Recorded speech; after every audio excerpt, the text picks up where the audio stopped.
And were there any preconditions set to agree to this meeting? No, we had a great call, and it lasted for a long time, over an hour this morning. I also had with President Zelensky a very good call after that.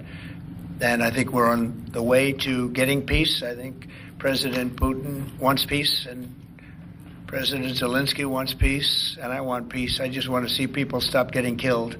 People didn't really know what President Putin's thoughts were, but I think I can say with great confidence he wants to see it ended also. That's good. And we're going to work toward getting it ended. We're going to be meeting actually tomorrow. They're meeting in Munich, as you know, and we're going to have some other meetings, and I'll be dealing with President Putin largely on the phone, and we ultimately expect to meet. In fact, we expect that he'll come here, and I'll go there, and we're going to meet also probably in Saudi Arabia the first time. We'll meet in Saudi Arabia, see if we can get something done.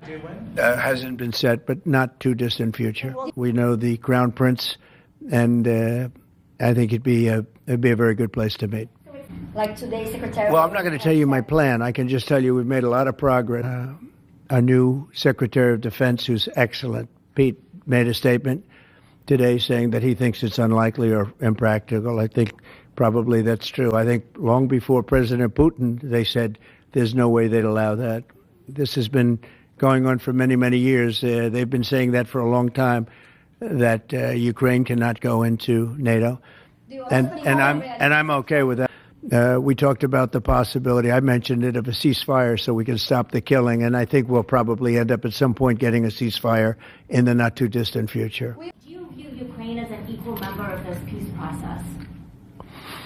It's an interesting question. I think they have to make peace. Their people are being killed, and I think they have to make peace. And he's going there to get a document done where we're going to be assured that we're going to, in some form, get this money back, because we're putting up far more money than Europe, and Europe is in far more danger than we are. And the United States under Biden didn't do loans. They just handed money every time somebody walked in from Ukraine. They just handed them money foolishly. So we're getting security on our money. We're going to have it secured by, they have rare earth, and they have oil and gas, and they have a lot of other things. And we're asking for security on our money. And when you look at the USAID, when you look at the things that they're giving to them, the billions of dollars that they're giving to, and it doesn't make sense. It is interesting that when you're looking for fraud, you look at items, hundreds of items, and you'll find one or two, maybe, if you're lucky.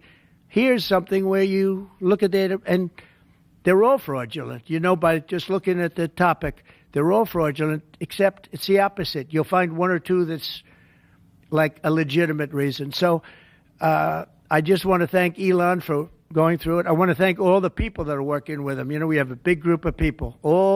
I think the lowest IQ is about 160. That's very high.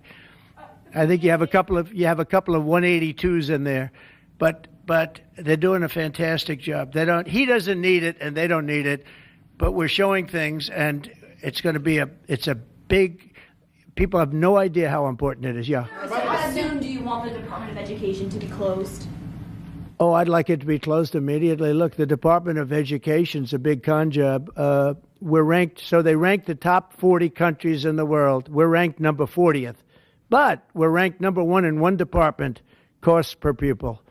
So we spend more per pupil than any other country in the world, but we're ranked number 40. We've been between 38 and 40. The last time I looked, it was 38, and then I looked 2 days ago, it came out the new list. It came out at number 40, so we're ranked 40. And I say send it back to Iowa, to Idaho, to Colorado. Send it back to places that, and there are a lot of Indiana.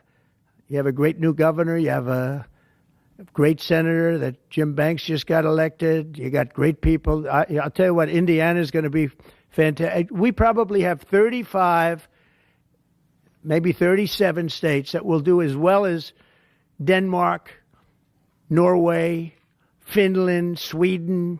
They'll be just as good. And so we have a Department of Education where people from Washington, D.C., who in many cases don't care about the kids out in the country. They don't care about the farms and the farmer's daughter and the farmer's sons.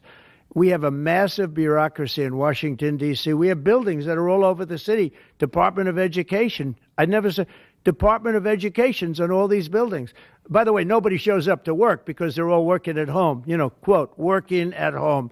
They're not working at home. And a lot of them have second jobs. And that's the other thing that Elon Musk is looking at.